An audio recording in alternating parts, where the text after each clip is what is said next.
Masalah sampah ini masih menghantui banyak sekali daerah di Indonesia, apalagi di ibu kota di Jakarta ya Peter ya, apalagi memasuki masa musim hujan. Dan pemerintah Provinsi DKI Jakarta telah memiliki rencana jangka pendek dan panjang terkait pengelolaan sampah.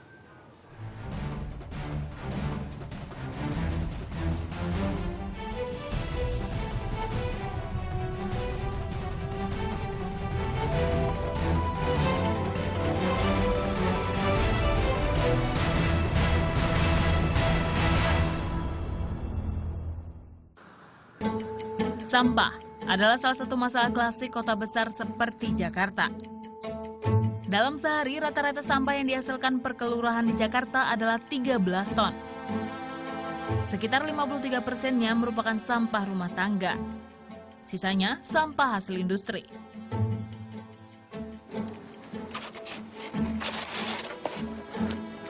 Dan sebanyak inilah sampah yang saya hasilkan setiap hari. Ini dihitung dari per kepala keluarga. Kebayang bukan jika seluruh kepala keluarga di Jakarta setiap harinya menghasilkan sampah sebanyak ini. Berapa ton yang akan dihasilkan?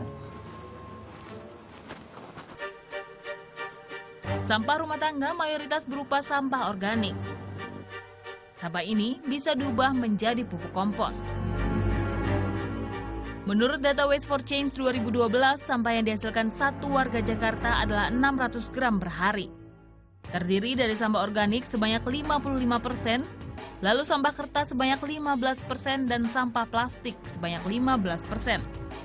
Sedangkan sisanya sampah kaca dan aluminium. Dari data Dinas Kebersihan Pemprov DKI Jakarta, setiap hari sampah ibu kota mencapai 6.000 ton.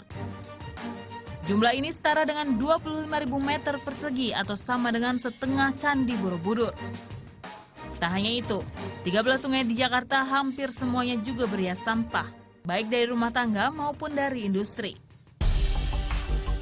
Musim hujan mulai datang, masalah sampah sudah seharusnya diantisipasi. Apalagi depo atau penampungan sampah sementara di kota ini tidak ideal. Untuk itulah, Gubernur DKI Jakarta Basuki Cahayapurnama berjanji akan menyiapkan alat berat. Kalau musim hujan, Anda mau nggak mau mesti tungguin alat berat. Cuma kita ada sedikit masalah aja. Sampah yang kemarin kan butuh seminggu nih gara-gara dia stop, bau, ditambah yang hujan tambahan, sehingga volume truknya nggak cukup. Sebetulnya kalau tidak terjadi penahanan truk masuk Bekasi kemarin, kita tuh nggak ada masalah karena truk kita relatif udah tungguin, termasuk alat berat udah cukup. Selain itu, pembelian truk juga masuk dalam agenda solusi pemerintah provinsi. Hingga akhir tahun ditargetkan Pemprov DKI Jakarta menambah 200 truk dan 352 truk untuk tahun depan. Meski demikian, selain penambahan armada pengangkut sampah, Pemprov DKI Jakarta juga akan memperhatikan kondisi depo atau penampungan sampah sementara. Karena tak sedikit depo yang kondisinya memprihatinkan. Salah satunya di Kelurahan Palmeria, Matraman, Jakarta Timur dan Kelurahan Rawajati, Pancoran, Jakarta Selatan. Membludaknya sampah sangat mengganggu warga sekitar. Kalau kendala tuh pagi kan full nih gerobak pada kumpul ya.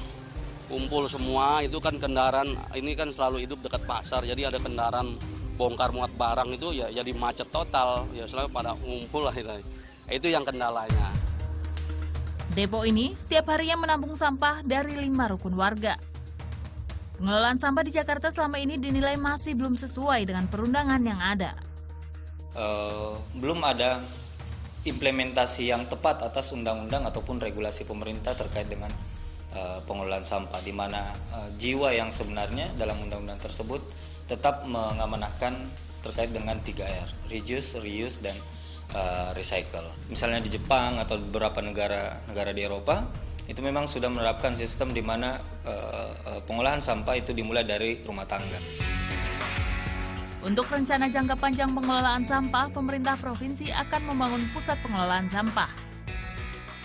Kasus kemarin penghadangan, ya kan, kasus ribut dengan pemerintah Kota Bekasi dan Kabupaten Bogor itu menjadi pelajaran betapa Kota Jakarta ini sangat riskan, ya, beresiko tinggi apabila permasalahan sampahnya tidak cepat-cepat diselesaikan. Jadi kita harus bangun ITF, ya, mungkin pembangunannya bisa 1,5 tahun atau paling lama 2 tahun dengan kapasitas antara 1.500 sampai 2.000 ton per hari. Masalah sampah selalu akan mengiringi kehidupan manusia. Namun demi berjalannya rencana pemerintah, sudah seharusnya masyarakat juga harus peduli. Mulailah dengan memisahkan jenis sampah di rumah Anda. Anggi Resamiya, Januari Yuda melaporkan untuk NET.